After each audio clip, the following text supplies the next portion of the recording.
Most interventions that claim to be solutions to eutrophication fail because they do not understand the process of eutrophication or the rules of system theory that are at play. So they focus on fighting symptoms, not causes. Let's look at a few of these solutions to understand why we can predict beforehand that they will fail and therefore don't need to waste money proving this to ourselves. Herbicides kill off weeds that fall to the bottom where they decompose and release nitrogen and phosphorus that nourishes future aquatic weed and algae growth.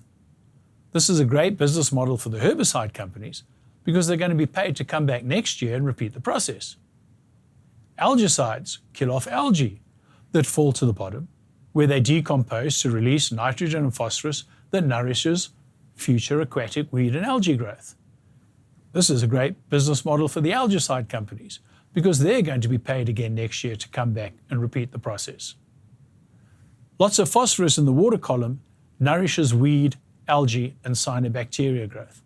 So let's reduce phosphorus in the water column. Theoretically, there are two ways to do this. If we raise dissolved oxygen levels in the water, this causes phosphorus to precipitate out and fall into the sediment. So that will starve the algae of nutrients, right? Well, yes, but when you precipitate the phosphorus into the sediment, who's going to benefit from this concentrated nourishment? Well, that would be the rooted weeds and the cyanobacteria. So expect to see more of them, and we do. Chemical precipitation of phosphorus is just another way of achieving the same thing, using chemicals such as alum. This has been a favoured practice in the USA for many years, and it's a contributing factor in the worsening of eutrophication and toxic cyanobacteria blooms in the USA. Reducing phosphorus inflows is closing the stable door after the horse is bolted, because what is already there is being recycled.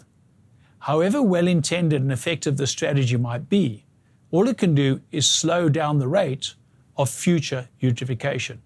It can never stop it or reverse it. In addition to these, there are contraptions that aim to stir up and create movement in the water because algae like stagnant water.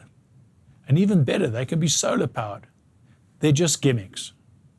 All these solutions suffer from the same failing. They're not developed with a sound understanding of the systemic nature of eutrophication. They focus on a single symptom and ignore the feedback and interactions between the causative factors and the symptoms. So they are no more than attempts to shuffle the deck chairs around on the Titanic. And they just set up a game of whack-a-mole, where whatever intervention you do here causes another problem there. This is often a great business model for the solution providers, but it doesn't do anything to reverse eutrophication or restore water quality.